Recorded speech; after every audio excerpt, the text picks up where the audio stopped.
Baik, assalamualaikum warahmatullahi wabarakatuh. Selamat malam, rekan-rekan pengurus APIK, anggota APIK, dan para peserta webinar pengenalan pengurus APIK sesi kali ini. Selamat datang di seri webinar Tak Kenal Maka Tak Sayang, di mana di sini kita akan melakukan sesi perkenalan pengurus Asosiasi Peneliti Indonesia di Korea. Nah, diharapkan lewat diskusi santai ini kita bisa lebih mengenal rekan-rekan sesama pengurus kita, juga beserta bidang minat mereka, sehingga peluang kolaborasi nantinya akan lebih mudah untuk dijajaki ya oleh rekan-rekan pengurus APIK. Nah, pada webinar kali ini kita akan perkenalan dengan Mas Ahmad Yanuar Maulana PhD, staf dari Direktorat Kerjasama dari Doha University ya, Postdoctoral Research Associate. Dan kemudian pembicara kita yang kedua, Mas Ahmad Zulkifli Tahaning PhD, yang merupakan staf dari Direktorat Digital dan Media di afiliasinya University of Science and Technology UST ya. Baik, Mas Ahmad Yanuar sudah siap?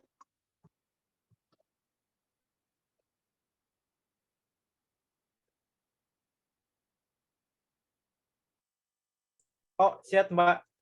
Ada suaranya nggak? Iya, sudah masuk Mas Ahmad. Oh, oke. Silakan. Bisa dimulai ini ya? Ya, silakan Mas Ahmad Yanuar untuk Oke. perkenalan.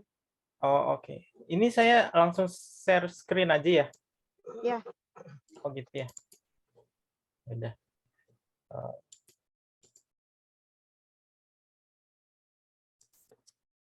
Oke. Ya.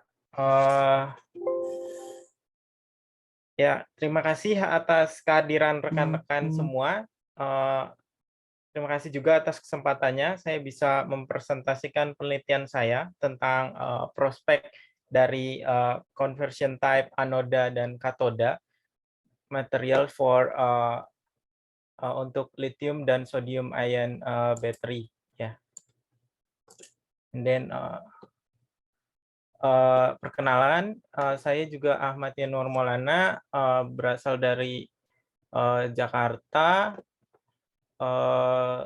Saya di sini sekarang menjabat sebagai postdoctoral di Departemen of Chemistry Doha University. Ya, perkenalan juga ini sejarah singkat. Saya dulu pernah KP di Semen Kupang dari Agustus sampai September 2013. Terus saya lulus S1 di Teknik Kimia Universitas Diponegoro. Kemudian nggak lama, bulan Oktober 2015, saya dapat kerjaan di Well Harvest Winning. Ini tuh perusahaan smelter boksit, jadi alumina gitu.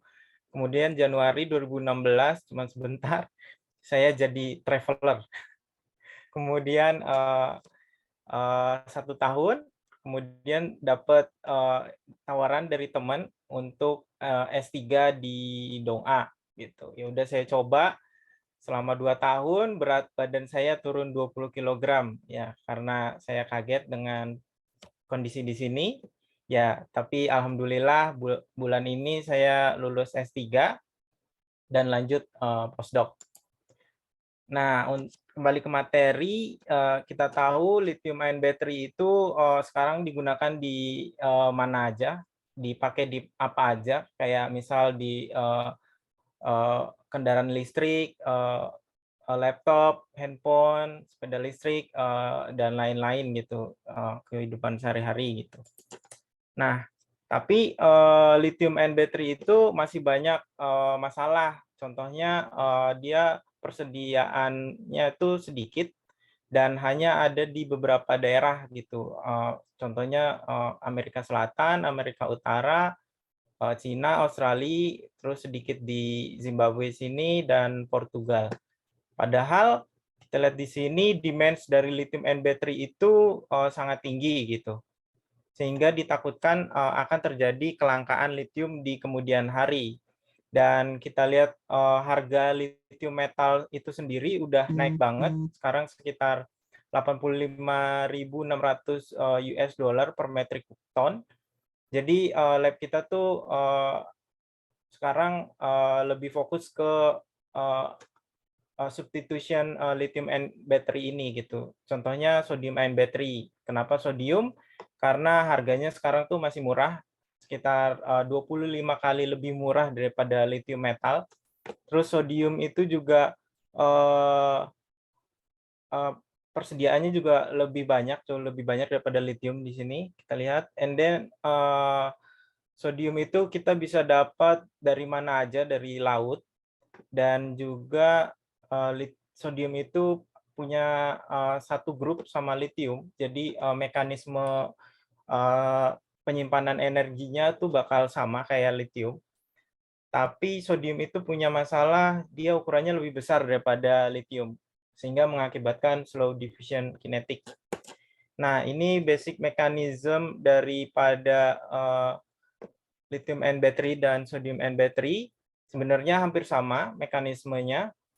Dia ada katoda, anoda, electrolyte, sama separator. Jadi ketika baterai itu di-charge, dia ada energi masuk dari luar ke sistem ini, masuk ke katoda. Nah, di katoda ini dia mendorong lithium ion ini untuk keluar gitu, pindah ke anoda sini. Nah, karena lithium ini keluar dari struktur ini mengeluarkan elektron. Nah, elektronnya itu mengalir melalui sirkuit ini. Kenapa elektronnya nggak mengalir lewat sini gitu? Jadi itu karena adanya electrolyte yang memprevent elektron itu melalui sini jalurnya. Jadi dia lewat sirkuit sini. Jadi kita bisa menggunakan listrik itu lebih mudah gitu. Nah, ketika elektron pindah ke sini ke anoda, ya lithium itu disimpan di graphite sini di anoda, di apa itu namanya, di sela-sela dari graphite layer ini gitu. Nah, ketika baterai itu ingin dipakai, listriknya kan kita pakai tuh. Jadi elektronnya tuh kita ambil dari anoda ini, terus mengalir ke katoda. Karena tidak ada yang mengikat lithium itu, karena elektronnya dipakai ke katoda, jadi lithium ionnya itu pindah lagi ke katoda gitu. Ya, jadi gitu. Nah, untuk sodium ion battery itu dia bedanya, sodium itu nggak bisa menggunakan graphite ini sebagai anoda karena ukurannya lebih besar. Jadi nggak kurang muat gitu untuk di lattice ini. Jadi dia biasanya menggunakan hard carbon. Jadi disimpan di pori-pori dari karbon. Nah, untuk katodanya biasanya sodium ion battery itu makainya P2 type. Kalau lithium itu biasanya O3 type. Kenapa? Karena sodium itu lebih besar, jadi kalau pakai O3 type itu lebih sulit untuk keluar masuknya sodium metal gitu. Jadi P2 type itu lebih mudah. Nah, ini tuh intercalation anoda sama katoda gitu contohnya. Nah, ini material cost split dari baterai itu sendiri dominasi oleh anoda dan katoda. Jadi sekitar hampir 50% itu didominasi katoda dan anoda. Jadi kita mencari material yang lebih murah dan kapasitasnya juga lebih besar gitu. Nah, ini recent development dari electrode di lithium ion battery dan sodium ion battery. Masih di sodium ion battery itu masih didominasi oleh intercalation type gitu di sini. Di mana kapasitasnya itu masih di bawah 200 mAh per gram. Nah, anoda itu sendiri juga sama, intercalation. Nah, lithium ion battery itu juga sama. Di sini di katodanya dominasi intercalation type, di mana kapasitasnya masih kurang dari sekitar 300. Di anodanya juga sama, di sini graphite. Nah, kita lihat di sini metal oxide, di mana metal oxide itu conversion type, dia kapasitasnya bisa menyimpan sampai lebih dari 800 mAh per gram gitu. Jadi disadvantage dari kelemahan dari intercalation type itu low theoretical capacity, high molar weight, sama dia jelek kalau di rate capability-nya. Nah, conversion type itu dia lebih bagus theoretical capacity-nya sama lower molar weight. Gitu. Nah, ini mekanisme reaksi konversi dari elektroda conversion type. Jadi ada yang pertama itu dia langsung terkonversi gitu. Misal ada 2 sodium gitu masuk ke FeF2, ini contohnya FeF2 katoda, langsung terkonversi jadi NaF sama Fe gitu. Nah, untuk mekanisme yang kedua, dia ada di sini contohnya FeOF. Mekanismenya dia sodiumnya itu masuk dulu insertion di sini jadi NaFeOF, terus ada 2 sodium lagi masuk ke sini, dia langsung terkonversi jadi NaF sama Na2O terus Fe0. Nah, jeleknya conversion type itu dia tuh masih jelek konduktivitasnya sama dia punya masalah high volume changes gitu. Jadi volumenya tuh mudah berubah ketika dia di cycling sampai banyak gitu, sampai 300 cycle gitu dia berubah. Sama poor rate capability juga. Nah, jadi apa yang ingin saya lakukan, saya tuh ingin melindungi FeOF itu material itu dari volume change dengan wrapping dengan gravity carbon gitu. Jadi melindungi dari volume change sama perubahan volume sama improving konduktivitas juga gitu. Nah, ini untuk katoda FeOF. Nah, ini saya ada 2 publikasi. Yang pertama itu di sini saya wrapping aja dengan gravity carbon. Nah, yang kedua ini saya mengimprove lagi coating jadinya untuk lebih melindungi partikel FeOF ini. Nah, ini preparation sampelnya. Yang pertama itu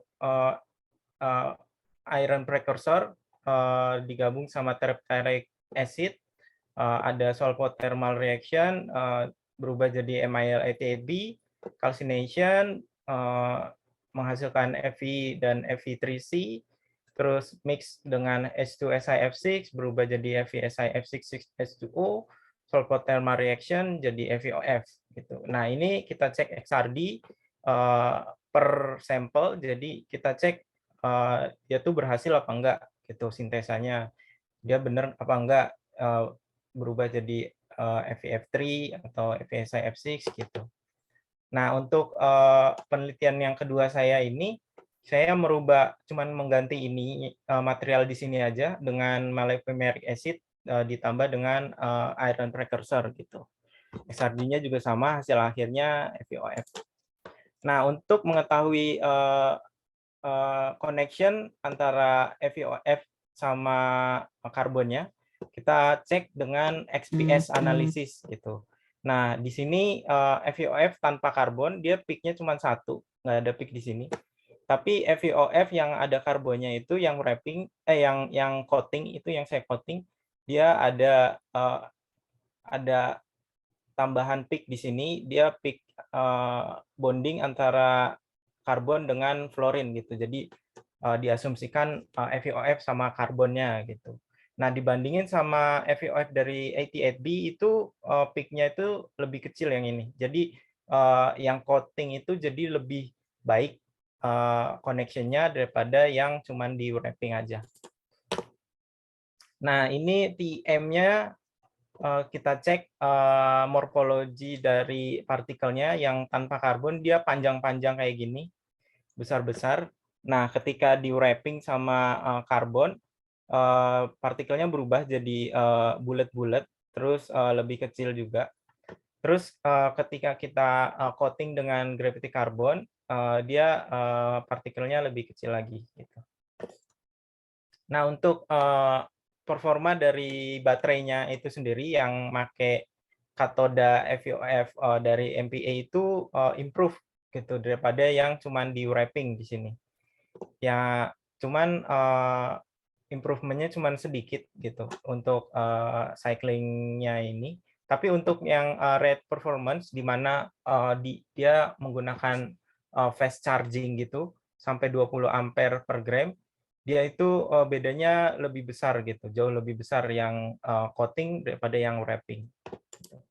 Nah, untuk reversibilitas dari reaksi oksidasi dan reduksi, itu kita cek pakai cyclic voltammetry yang FeOF tanpa karbon itu cuma ada satu peak di sini, di mana dia cuma interkalasi aja. Terus yang ada karbonnya itu peaknya jadi ada dua gitu. Nah, itu tuh interkalasi sama konversi gitu. Yang FeOF M dia yang coating itu juga sama, yang wrapping juga sama dua gitu. Jadi lebih bagus saja daripada yang nggak pakai karbon sama sekali. Nah, kita juga cek partikelnya setelah 100 kali di cycling itu kayak apa. Nah, untuk FeOF yang tanpa karbon itu ada layer gitu, SEI layer di sini. Nah, untuk yang FeOF 88B dia nggak ada biasa aja. Terus FeOFM juga sama. Nah, kita lihat di sini juga partikelnya juga masih kecil, jadi kita membuktikan kalau dengan adanya gravity carbon itu bisa menekan adanya perubahan volume gitu untuk menjadi lebih besar. Nah, ini material kedua itu FeF2. Di sini saya bikin hampir sama. Bedanya saya cuma tambahin ada air calcination di sini jadi Fe2O3, terus make S2SiF6 jadinya FeF3 3H2O, sulfur thermal reaction jadi FeF2. Niatnya hampir sama, improving conductivity sama prevent volume change. Tapi ya di sini kita lihat ada improvement juga dibanding FeF2 tanpa karbon. Dan ini material juga lebih bagus daripada paper sebelumnya. Tapi masih ada masalah FeF2 itu pas saya cek dia ternyata berubah jadi FeF3 setelah 300 kali cycling gitu. Kita cek di XC2 XRD ini.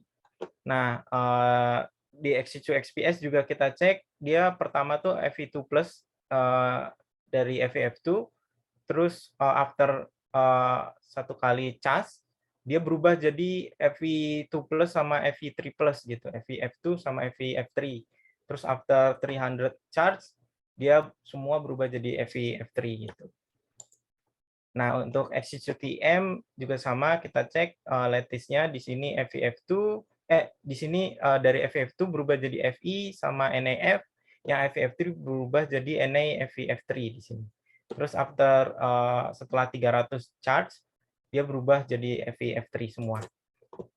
Terus saya penelitian kedua saya mau mengimprove itu semua, tidak ada transformasi, jadi saya memodify menggunakan electron rich endocarbon NGC menggunakan dopamin gitu. Jadi saya mau coating karena coating itu lebih baik daripada wrapping di sini. Jadi material yang mudah untuk mengcoating itu dopamin. Jadi cuma di set pH 10 dia jadi polidopamin terpolimerisasi. Terus habis itu karbonisasi jadi NGC sama Fe0, Fe3C, terus calcination berubah jadi FeF2, mix S2SiF6 jadi FeF3 3H2O, terus sulfur thermal jadi FeF2. Nah, dilihat kapasitasnya setelah 300 cycle itu jauh lebih bagus daripada penelitian sebelumnya yang cuma 100-an. Sekarang jadi 233, naik 2 kali lipat.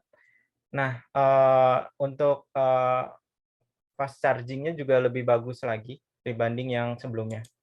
Nah, kita cek juga apakah ada perubahan struktur dari FeF2 dengan XC2 XRD. Ternyata setelah full discharge di sini tetap FeF2, setelah full charge tetap FeF2 di sini. Terus untuk XC2 di sini XC2 XRD sampai 300 cycle ya tetap FeF2. Terus kita cek juga XC2 XPS tetap Fe2+ di sini. Jadi kita asumsikan tidak ada transformasi. Untuk SCQTM juga semua berubah jadi FE0 sama NIF, terus after cycling jadi FeF2 gitu.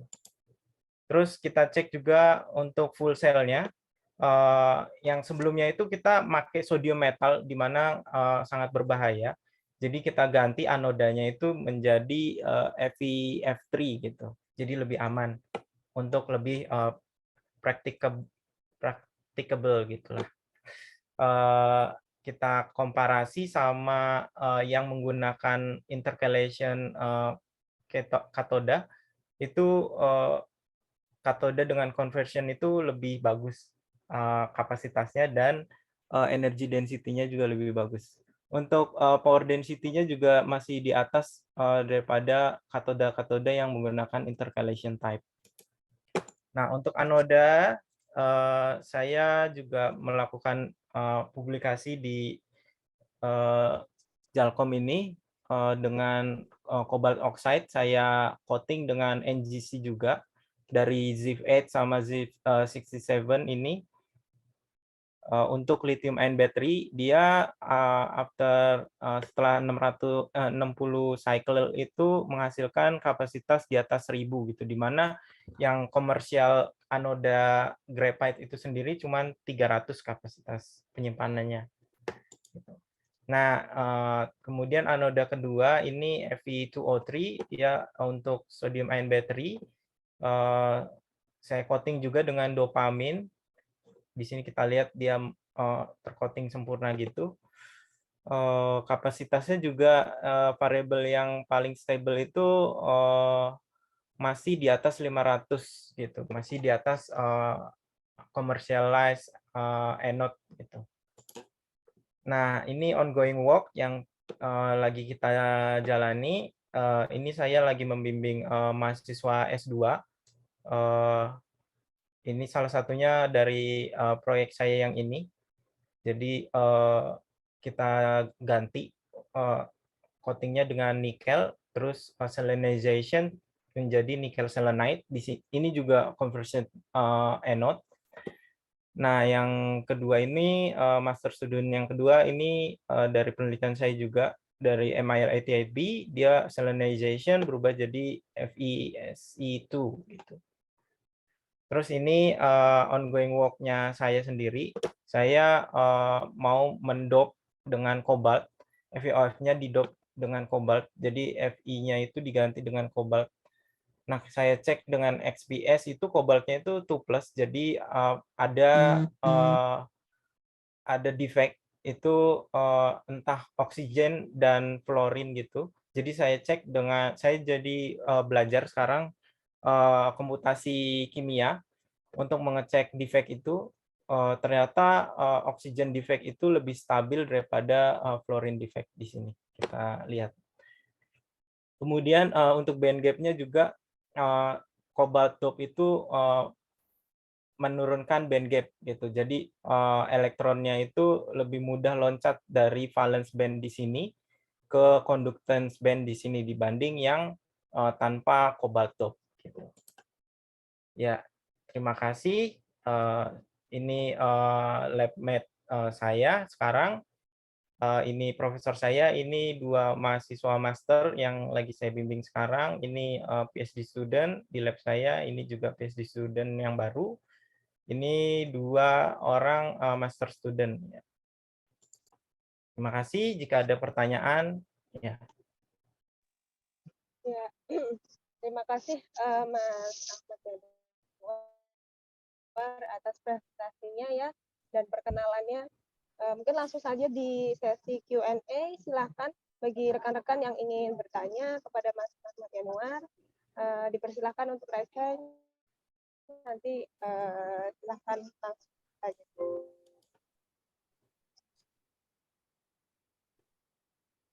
Nah, mungkin yang bidangnya di chemical engineering, kimia gitu mungkin bisa diskusi nih dengan Mas Ahmad Yanuar ya.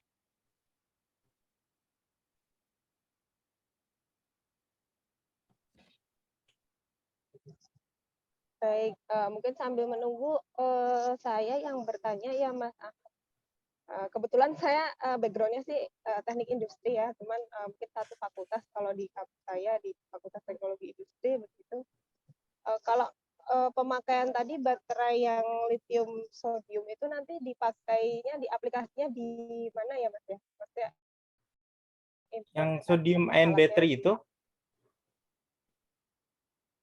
Ya. Itu kita membuat kayak coin cell gitu loh, kayak baterai jam yang coin cell. Itu kita tes di ada cyclernya gitu. Jadi kita cas, terus kita pakai, kita cas, kita pakai gitu sampai lama gitu, sampai berapa cycle gitu. Kita cek kapasitasnya, kita cek dia matinya kapan gitu. Gitu sih, Mbak. Jadi berarti bisa dipakai di memang berbagai alat elektronik begitu ya Mas ya? Iya, iya, iya.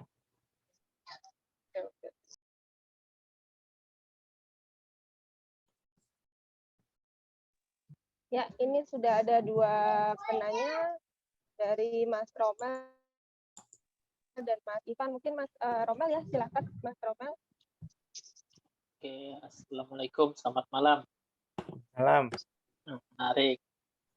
Sekarang saya udah kelihatan nih banyak panjang lebar risetnya Mas Ian langsung.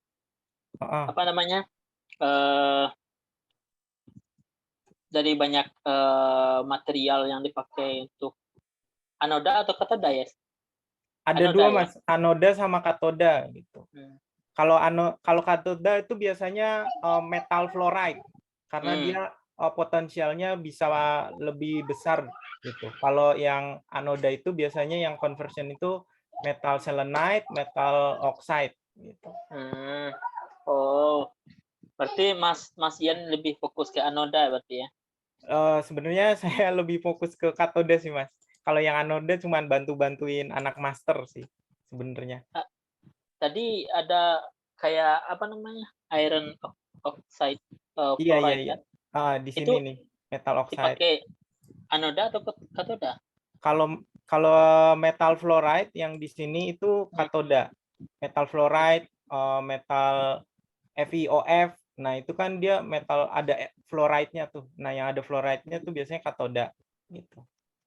Kenapa tidak semuanya difluoride-kan supaya potensinya maksimum? Kenapa harus ada oxide-nya? Nah, untuk sebenarnya metal fluoride yang FeF2 ini dia tuh band gap-nya tuh lebih besar gitu, FeF gitu. Nah, sedangkan itu tuh kalau band gap-nya lebih besar itu nggak lebih baik gitu untuk di baterai karena konduktivitasnya bakal menurun.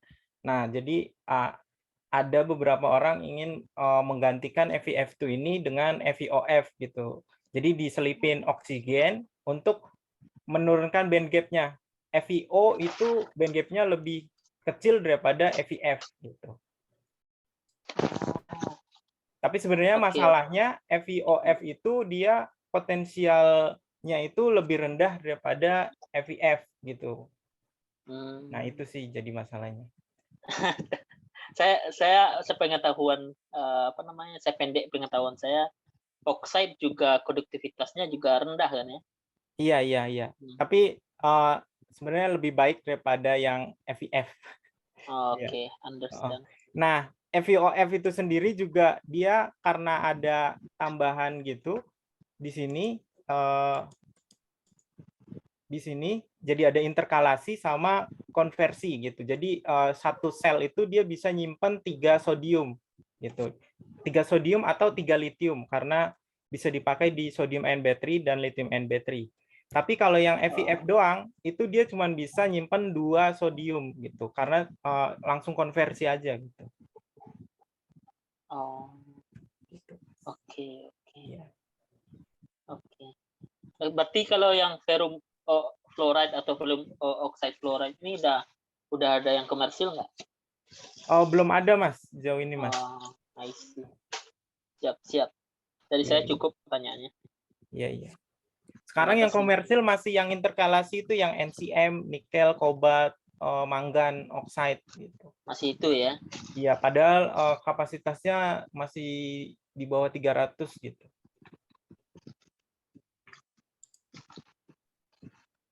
Besi ini banyak juga kan, apa namanya, di dunia juga banyak. Iya, iya. Ya, dari saya cukup. Terima kasih banyak, Mas Ian. Oh iya, Mas. Terima kasih Mas Komel. Mungkin nanti diskusinya bisa lanjut langsung ya dengan Mas Ahmad Yanuar.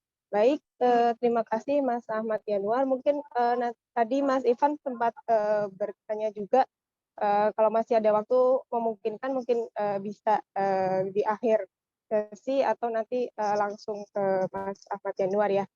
Iya, iya, Mbak. Baik, terima kasih. Ini saya stop ya. Iya, silakan Mas. Oke, oke. Terima kasih banyak Mas Ahmad Yanuar. Iya, Mbak. Baik, berikutnya pembicara yang kedua kita akan berkenalan dengan Mas Ahmad Zulfikri Taning, PhD dari Staf Direktorat Digital dan Media, afiliasinya dengan University of Science and Technology ya, dengan tema di sini Improving the Fuel Cell Performance by Optimizing the Electrode Structure. Ya. Silakan Mas Taning. Ya, terima kasih Mbak Veterina. Terima kasih juga waktunya. Teman-teman semua, selamat malam. Saya izin share screen. Sudah terlihat lah ya.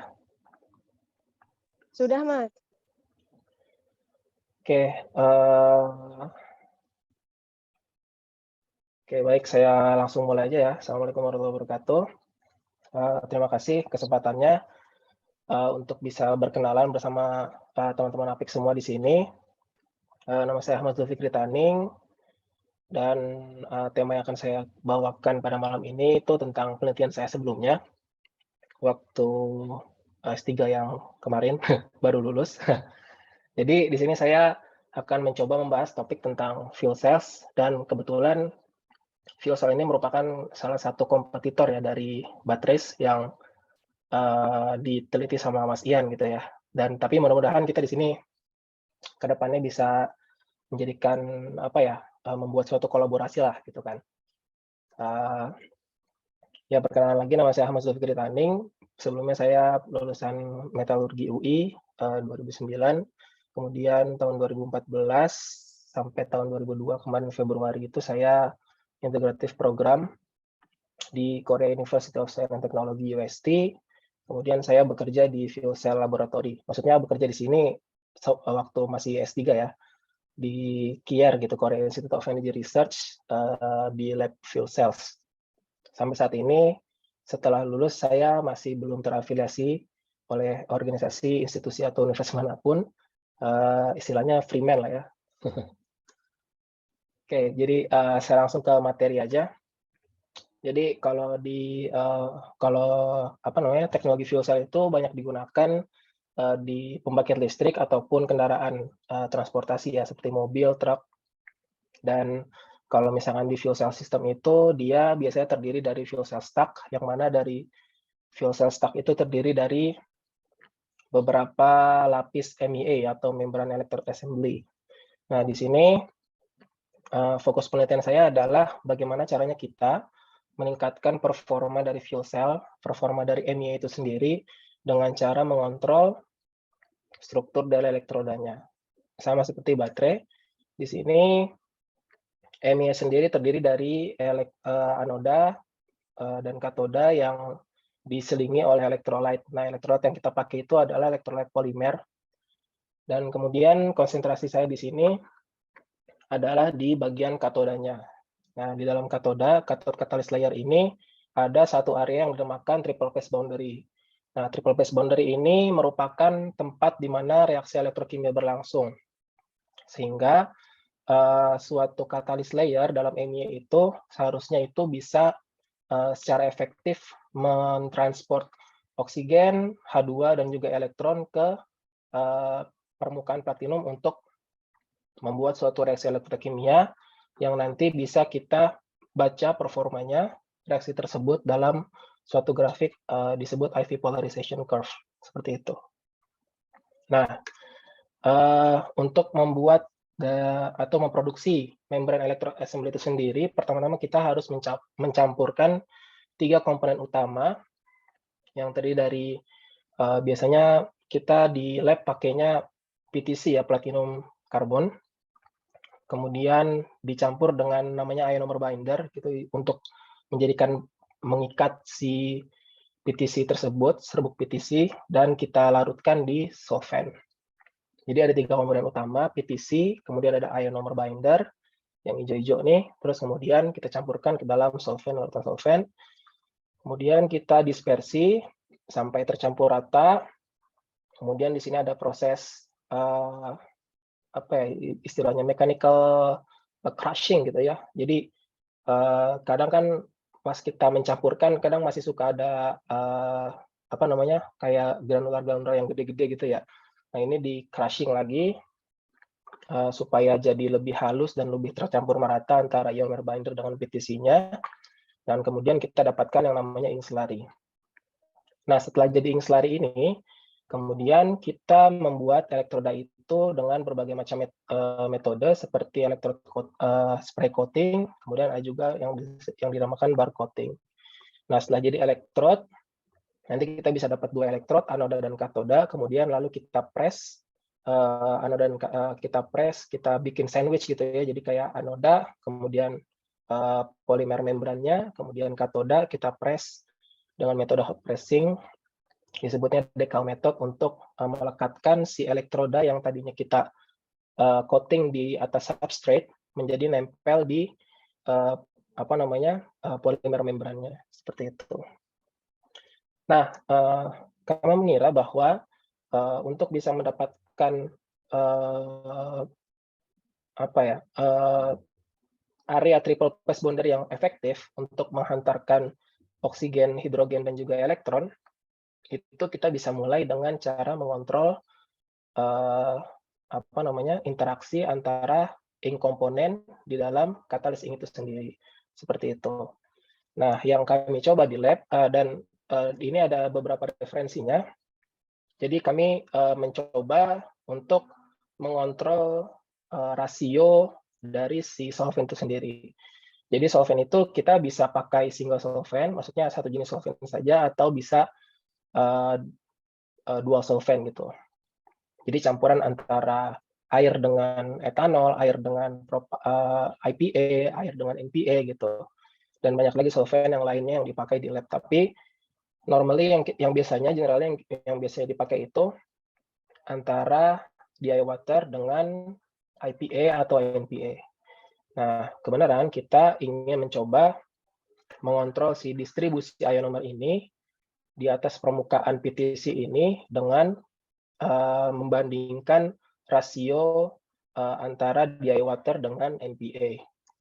Dari beberapa referensi yang kami temukan, itu diketahui bahwa perbedaan rasio solvent dan perbedaan jenis solvent itu bisa membuat perbedaan ink structure. Jadi struktur PTC aglomerate dan ionomer distribution-nya di dalam ink itu bisa berbeda-beda sesuai dengan jenis solvent ataupun rasio solventnya, dan ini bergantung dari dielectric constant dari si solvent itu sendiri, seperti itu. Jadi bisa kita lihat di sini ada apa namanya, carbon black ya. Ini contohnya dengan carbon black karena most apa namanya, content of the PTC itu adalah carbon black gitu. Jadi mereka mencoba dengan carbon black. Ternyata diketahui ketika dielectric constant-nya kurang dari dielectric constant kritikal untuk interaksi antara si polimer dengan permukaan carbon black-nya, ini menjadikan carbon black-nya itu dia menjadi lebih besar gitu aglomeratnya, aglomerat size-nya.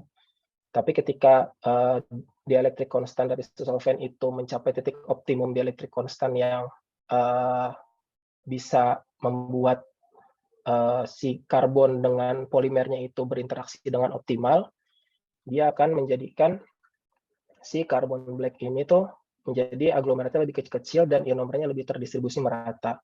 Sedangkan kalau misalkan dielektrik konstan dari si solvent ini lebih besar daripada dielektrik kritikal, ini yang jadi polimernya lebih berinteraksi dengan polimer sehingga tidak bisa berinteraksi dengan carbon black, dan carbon blacknya akhirnya jadi beraglomerasi dengan diri mereka sendiri.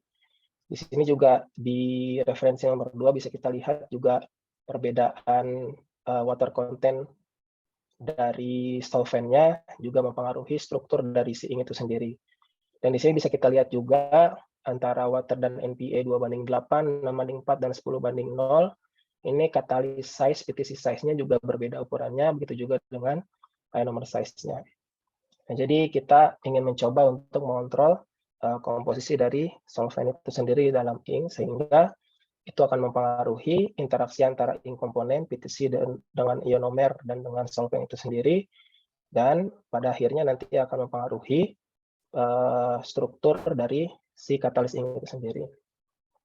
Kemudian setelah katalis ink itu dibuat jadi elektrod, ternyata perbedaan struktur katalis ink juga menghasilkan perbedaan struktur elektrod ketika sudah jadi gitu. Bisa dilihat di sini A, B, C, D, E itu adalah cross-sectional SEM image dari katalis layer yang dibuat dengan perbedaan komposisi dari NPA water solvent mixture. Dan setelah investigasi, performanya juga ternyata memiliki perbedaan seperti itu. Jadi kita berasumsi bahwa ketika kita bisa mengontrol distribusi ionomer dan juga struktur dari si katalis ink itu sendiri, kita bisa membuat suatu area TPB yang optimum, dan itu akan bisa meningkatkan performa dari fuel cell itu sendiri. Nah, yang kami coba di lab itu kami mencoba dengan menggunakan highly gravitized PTC dicampur dengan Aquivion D83 as ionomer binder. Kemudian kita campur dengan solvent mixture NPA dan DI water. Kemudian kita mendapatkan katalis ink slurry. Di sini kami mencoba rasio NPA DI water 80-20, 50-50, 20-80, dan 1-99. Kemudian untuk bisa mengobservasi satu persatu dari mulai tahap ink katalis ink slurry, kemudian sampai ke katalis layer, sampai akhirnya kita mencoba ke analisis mass transport di membran electrode assembly, kita memakai 3 tahap studies. Nah, untuk tahap pertama di sini kami melihat bahwa itu tiap-tiap komposisi solvent yang berbeda bisa menghasilkan final ink structure yang berbeda juga. Dan ini juga berdasarkan dari waktu tunggu atau waktu pencampuran dari si ink slurry ini. Dan kami berusaha untuk memakai waktu pencampuran yang sama gitu ya, supaya tidak menambah variabel lain. Sehingga ketika kita observasi di sini, di katalis layer yang gambar SEM image ini, ternyata memang perbedaan rasio solvent sangat mempengaruhi distribusi ionomer, besar aglomerat ionomer, dan juga besar aglomerat dari CPTC itu sendiri. Kita bisa lihat di sini di NPA 80F dan NPA 50F, di sini ketika alkohol konten itu sangat tinggi, distribusi dari ionomer itu sangatlah cukup baik ya, dan juga ini tersebar merata di seluruh permukaan PTC aglomeratnya. Kemudian ketika alkohol itu kita turunkan, si ionomer itu akan beraglomerasi lebih besar lagi, menjadi lebih besar lagi aglomeratnya, dan tidak bisa terdistribusi secara merata di permukaan PTC aglomerat seperti itu. Begitu juga dengan NPA 01F, di mana titik ini merupakan titik ekstrim dari solvent dengan kandungan air yang sangat tinggi seperti itu. Jadi memang tidak bagus hasil akhir dari katalis layer yang kita buat. Nah, setelah kita menginvestigasi, kita mencoba membandingkan performa antara MEA yang dibuat dengan menggunakan 80% NPA versus MEA yang dibuat dengan 20% NPA. Dan bisa dilihat ternyata memang pada NPA 80 CCL itu performanya ya sedikit lebih tinggi. Dan bisa kita lihat di sini current density pada 0,6 volt sangat jauh ya, lebih tinggi, tapi bisa kita lihat di sini average dari high frequency resistance-nya ini ternyata di NPA 80 juga sangat rendah seperti itu. Dan ini disebabkan dari distribusi ionomer pada permukaan PTC aglomerat itu. Nah, jadi ini kesimpulan yang kami dapatkan bahwa struktur dari katalis dan ionomer pada katalis layer itu sangat dipengaruhi oleh komposisi dari solvent, yang kemudian nantinya akan mempengaruhi MEA performance. Dan kemudian di sini juga bisa kita lihat salah satu faktor yang mempengaruhi performa dari MEA itu adalah mass transport, oksigen mass transport resistance. Jadi ketika si ionomer itu sangat memiliki ukuran aglomerasi yang sangat besar, ketika itu nempel di atas permukaan PTC, itu akan menjadi lapisan ionomer yang sangat tebal, sehingga nantinya itu bisa menghambat transport dari oksigen dari luar ke reaction site gitu di TPB. Tapi kalau misalkan kita buat si ionomernya ini cukup tipis, nah itu akan memudahkan oksigen untuk masuk dari luar menuju ke reaction site, sehingga itu bisa jauh meningkatkan performa dari MEA itu sendiri.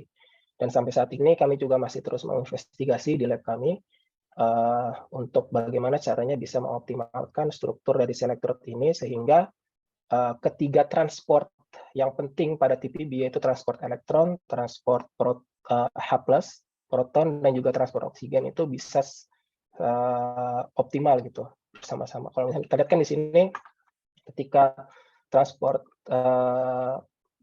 PT optimal, terkadang transport oksigen optimal, terkadang transport elektron dan hidrogennya belum optimal seperti itu, ataupun ya, yang sebaliknya.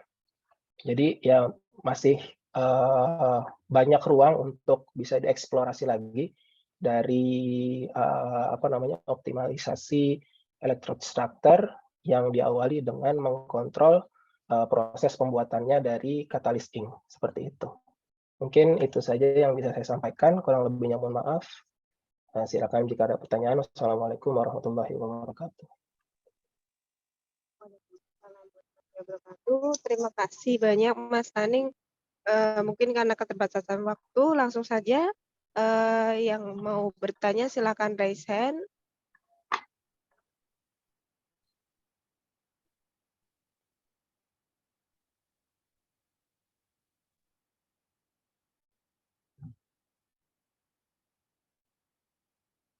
Baik.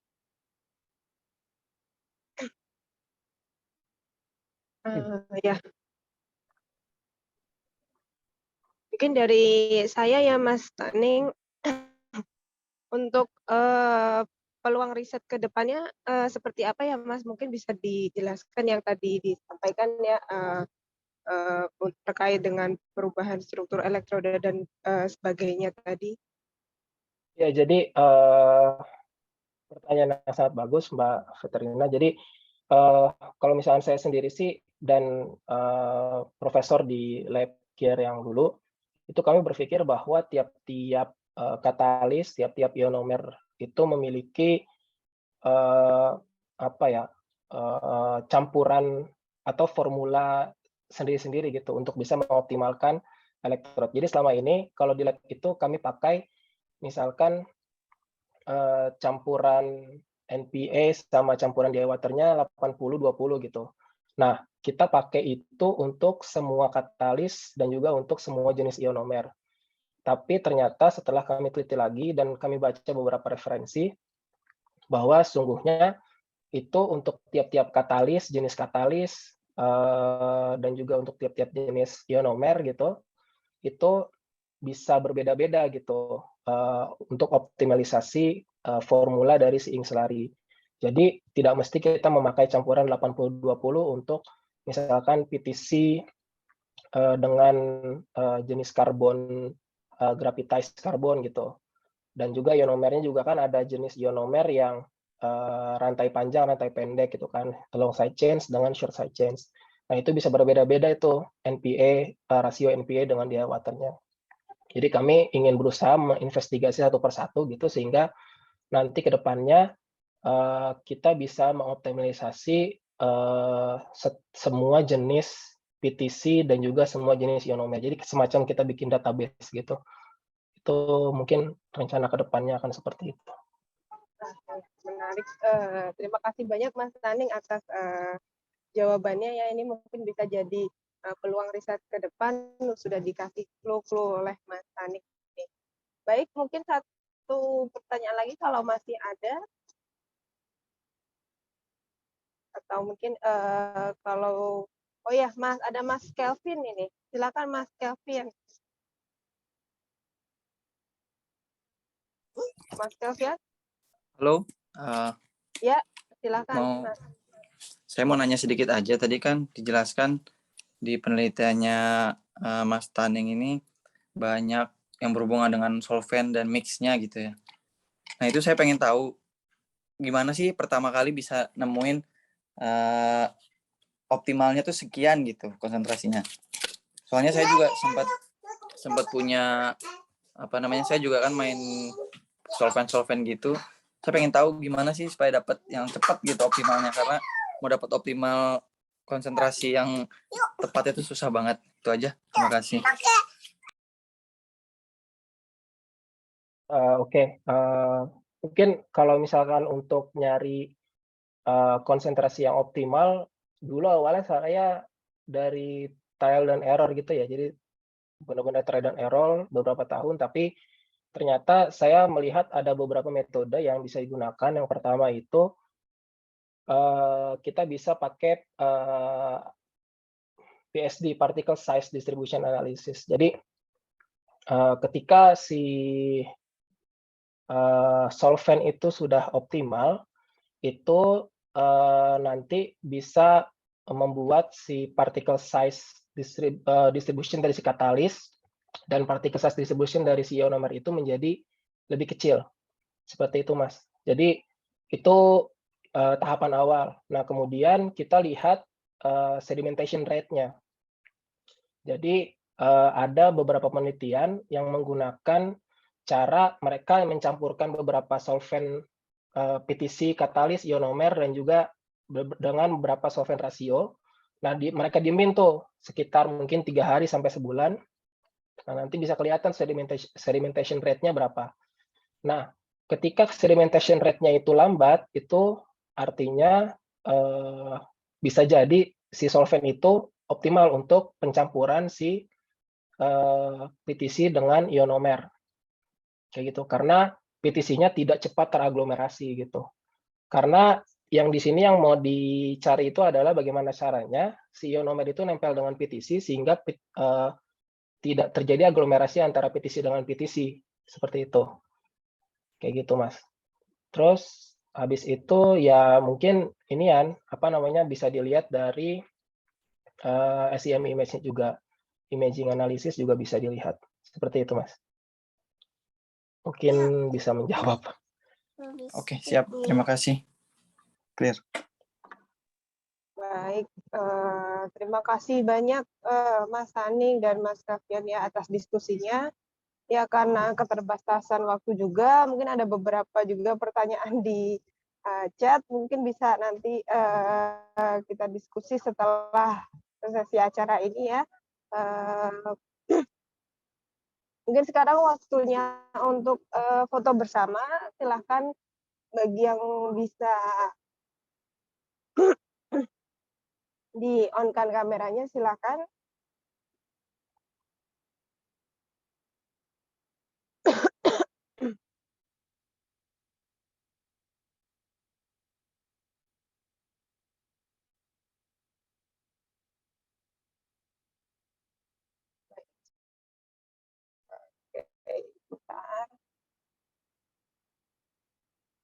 1, 2, 3.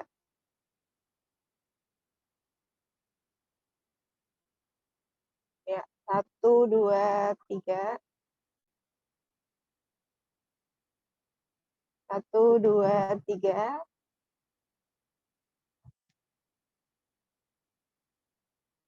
1, 2, 3.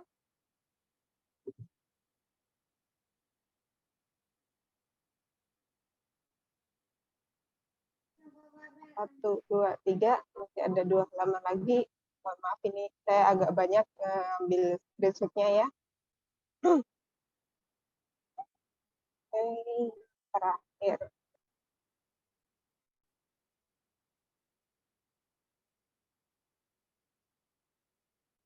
Baik, sudah semua ya. Terima kasih banyak atas perkenalan dan sharing bidang risetnya untuk Mas Haning dan Mas Ian, dan juga para peserta webinar sesi perkenalan pengurus APIK ini.